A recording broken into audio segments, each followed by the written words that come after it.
Alright, dudes, we're back. Hello. We are currently in the lobby for Acolyte, waiting on Classic. Zest is here. He's in the lobby with us. You guys can keep admiring Zombie cat. Actually, you can't. I'm going to put the in-game screen on because I'm going to pop to the bathroom real quick while we wait for this to get started. Actually, shoot. I've got to play ads first. Okay, now be right back real quick. Well, yeah, we're going to have Zest versus Classic, a PvP. Zergs are dead. Terran last. Keen did get 2-0'd by Classic. Nerchio 2-0'd by Zest. And the game is now starting. But this should be an interesting one. Zest on occasion gets cheesy. Classic had a long period of time where he was nothing but cheesy. A little mini hero, if you will.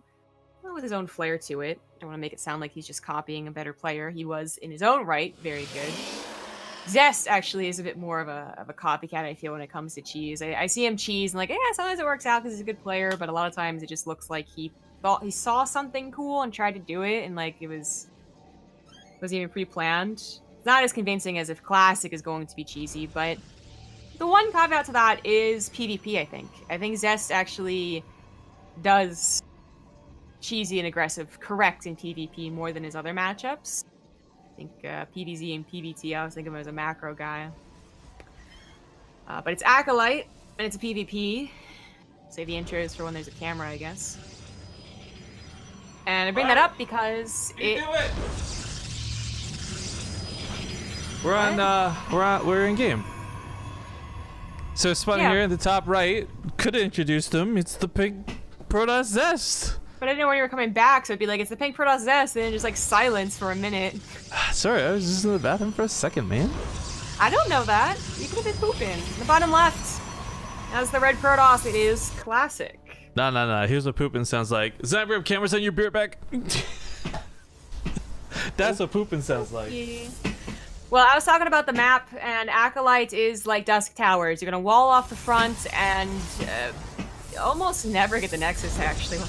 Pretty like confident in saying that. I would say more than half the time, confidently, you will see a proxy of some type as opposed to a natural Nexus when they have maps like this.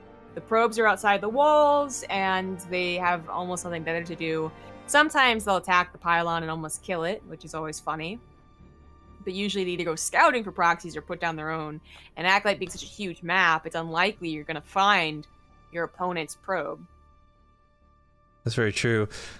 I'm trying to remember who it was. I remember we were casting a PvP and there was like a race to kill the pylon. Like both pylons were 100% going to die because of the build order, right? But like one person was just like a little bit ahead. Sometimes PvP can be so stupid with the early game. It can, yeah. You see both of them scouting specifically for proxies. Unlikely, as I said, to find them. But extra unlikely because they did actually expand. That was a safety Nexus in the wall off that just denies the scouting on it. So now their extra concern has to be, well, if it's not a proxy, because I scouted as thoroughly as I could, it could still be something off of one base in the main, like a one base Stargate opener. And, you know, Zest doing something like sending the Mothership Core out, I think is actually like pretty risky considering the chance. But they're both doing it, so oh well. And they're both gonna realize, like, hey, it wasn't one base shenanigans. Well, actually, okay, for like a brief blimp of a second, they saw each other's motherships, but like that didn't actually register with the mini-map. I know you meant to say blip, but we said blimp, and I'm like, a brief blimp is the opposite of brief. A blimp of a moment. Well, it's okay. Like huge and destructive. Point is, they barely saw each other. But it looks like one stalker was in position on each side of the map. Ooh, I love that they're both using different skins. This is, okay, you know, a problem with like when there's only one set of skins out, and granted stalker skins don't look great no matter what skin they are, it didn't provide a lot of variety, but now you get the war chest skins, a couple of the old skins, the exclusive skins, whatever they're called, the new ones. I like that we're starting to see some variety in players using them. Some choose not to, some choose to. Again, I really was a fan of Hero Marine's composition today. All war chest skins, but then the Hellbat where this is the like Mad Max one. Skin composition. I'm like, while we're talking about a Terran's composition of PvP, Rifkin. Wow, the skin combination. Yeah, I think it's cool. I like seeing that people are actually using them. I think composition is usually exclusively for the unit type. the skin. So it's a funny use of the word. Yeah, it was hard for both players to get a scout, so this Oracle could be a bit of a surprise, but now sees everything of Zest. Zest now able to do the same thing in Classic. The Oracle's gonna rack up 7, 8, 9 probe kills and a full scout. That's pretty nice. Yeah, I'd say that's worth letting that die after all.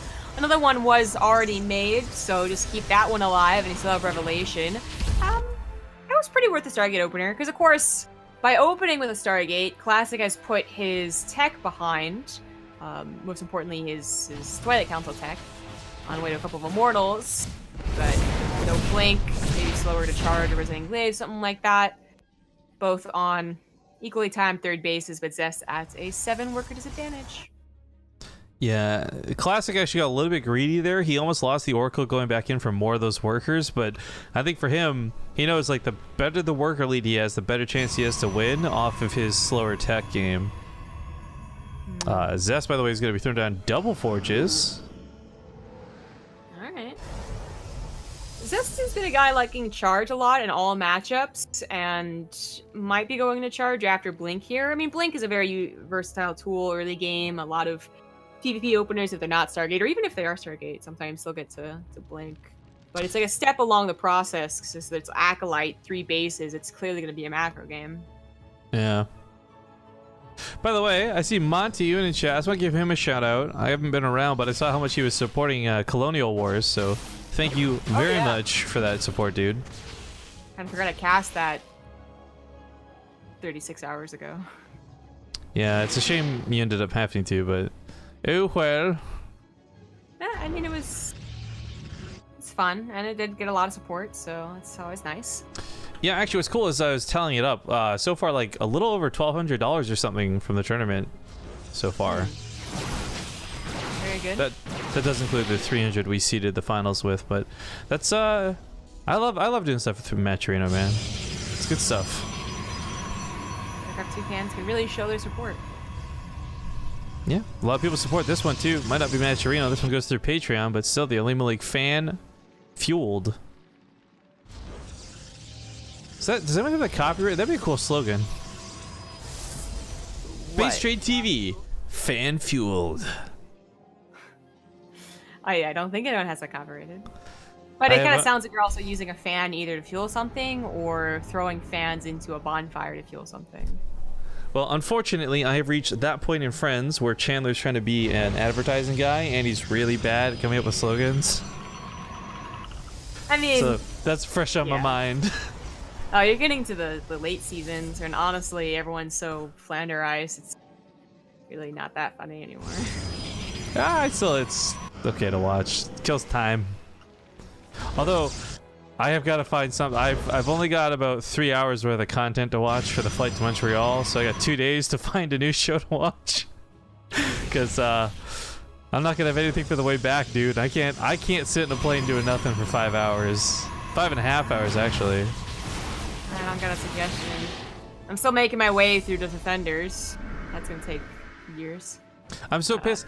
BoJack Horseman's coming out, season 4, and I love that show. Like, without a doubt, one of my favorite shows, but it comes out while we're in Montreal, so I can't get it. Oh, that sucks. Luckily, my flight's only an hour and a half. Well, it's so dumb. I don't know why Montreal is so picky, but you can't... It's really rare. You can, but it's really rare to find direct flights. It's literally like an extra 30 minutes airtime if you don't land and change planes. But for some reason, that means they have to land in Billy Bishop, which it's still only like a 3-hour, travel time. But it's like, why? Not that much farther away. I would like to imagine it has something to do with the French. Probably, but the thing is, like, it is available sometimes. You have to pay a lot of money though. Well, you got them big caster dollars now, dude. It isn't Blizzard paying for your flight anyways, so... It is, but I'm talking my flight's usually around $200, $300. To get a direct flight to Montreal, unless I guess you have like a special deal or a special day, is like $1,000. And once you're getting to multiplying the typical airfare by 3, Blizzard's kind of like, what did you do there? Well, it's not like you're asking for first class. I think to ask for direct flight isn't so unreasonable, but then again, I'm not being flown out, so I don't know. I used real money that I had to take out of my pocket to pay for my flight. Real money. Okay, so this PvP, by the way, has gotten rather slow-paced, despite the early aggression being what it was. Mothership's gonna add this really cool element to it, because it has been kind of hidden. I don't think Zest actually has any clue that this is in play. Maybe will now, for the first time. Oh, where'd that army go? Disappeared. No, He's got E and a single observer, so he does have detection. Archons fighting Archons. It's kind of hard to call who's going to win the fight, but Stalkers and the Immortals seem to favor Zest, but the Mothership might just be a little much. She's doing a lot of damage on her own. Charge lots coming in here might just be perfect. There's a lot of Stalkers and Immortals left over. Archons, never mind. Managed to take out most of the Zealots. More being warped in. They're working off 4 bases each, so that is a lot of production. I wasn't quite sure if Zest's +2 armor was going to like net him a win here, and it seems to have won the ground war temporarily, but the issue is that there's still a Void Ray, for example, in the sky. There's still a Mothership that isn't getting knocked down. A classic, like, maybe a little bit scared of the Archons, sure, but he's generally just like doing better in this engagement. Yeah, these 2 Stalkers have the biggest job in the world. Not quite doing it. The Mothership more continues to live. I just realized that one Phoenix he had is so sick. It's been sniping up, or not, maybe it hasn't, but it's like helping snipe off the observers. There's no detection for this Mothership. A lot of times there hasn't been detection. He's just, you know, they barely run out of the cloak range, or he's just been trying to target down the Mothership. So that has added a lot of damage. Probably the main reason it is snowballed, to be honest, is Zest was at a couple points almost able to hold. Now down 50 supply, that's not going to happen. Yeah, I mean, the Mothership still hasn't been dealt with. There's been multiple feedbacks on it. Charge lot fighting charge lot. Brother versus brother. It's the Aeon of Strife all over again. They need the call-out, Zombie Grub. I mean, am I getting too nerdy with this?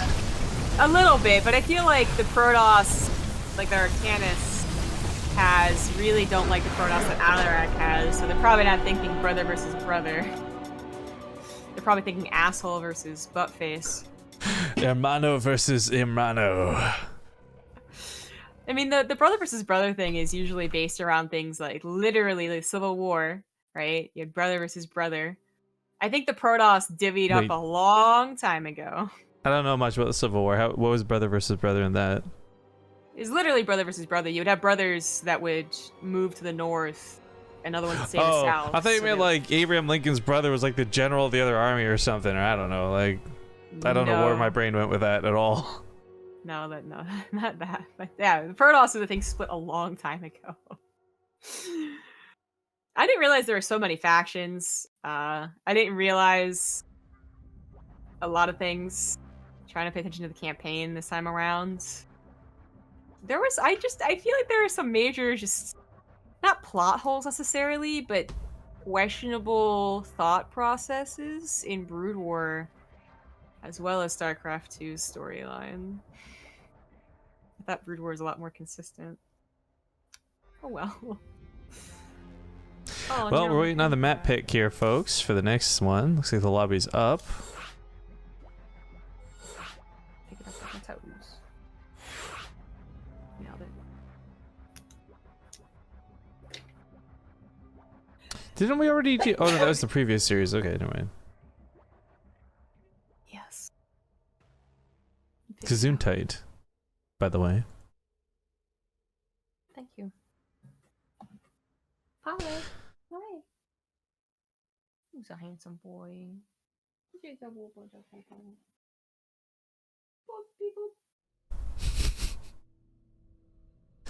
Zombie mom cat noises. He's been so lovey lately.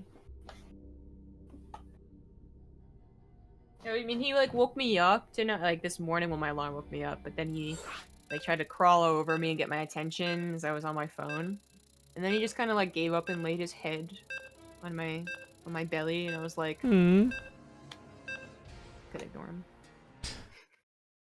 Well, we're hopping into Abyssal Reef, folks. It's game number 2, right? Yes. My fumes that I was working off of are starting to wear off a little bit. And by fumes, I mean the G Fuel. Your fumes. All right, well, actually, oops, that's the wrong score because he's down 1 game at the moment on top left. Wishing he had his own mothership. It's Zest. In the bottom right, as the red Protoss, it's classic. I gotta say, that move out of Classic was really cool. As far as the openings go for damage, like whether that put Zest behind that definitive amount that he couldn't fight with or not, the reality is he had a Phoenix and a Void Ray and like 4 of his own observers. He knew detection was going to be the issue for Zest. Zest had no Stargate, no Revelation, no way to like fight it. Well, you know it has detection, Rifkin. Oh, buildings that come from the forge, Zombie Grub. He's thinking ahead here. You know what? This is going to get scouted though. So this is already in. Well, it's not failed just yet. You can box yourself in, right? Cancel the pylon, put the 3rd cannon down if things get dicey. But Zest is going to take the spot behind the mineral lines. Or try to? There we go. He's playing some juke and jiving games right now. Okay. So I'm not sure which of these is going to cancel for the cannon. I guess the middle one? Yeah, but... Oh, I thought the probes would still get in there. Okay, he gets a cannon down. Gateway to block? I don't... This is some advanced level cannon rushing, guys. I honestly can't follow this. I mean, he's going to have a zealot... He's going to kill the cannon. It's not even going to finish. Yeah, it's not even going to finish, so it's not even needed. I think this is going to tap out. GG. All right. Classic with a 2-0. Gonna move on to fight against Innovation in those finals, and it's gonna be a best of 5. What the heck? I really do like the idea of the cannon rush. I don't think it was objectively a bad idea. Just Classic scouting it shuts it down, and that's so unfortunate for Zest. Yeah, I mean, at one point in time, he was doing that a lot, but I thought he had gotten rid of that strategy. Prize Classic scouted for it. Well, folks, we're going to go to a commercial break while we set up for the finals. Again, it's going to be a best of 5. If you guys are enjoying the show, consider hitting the follow button.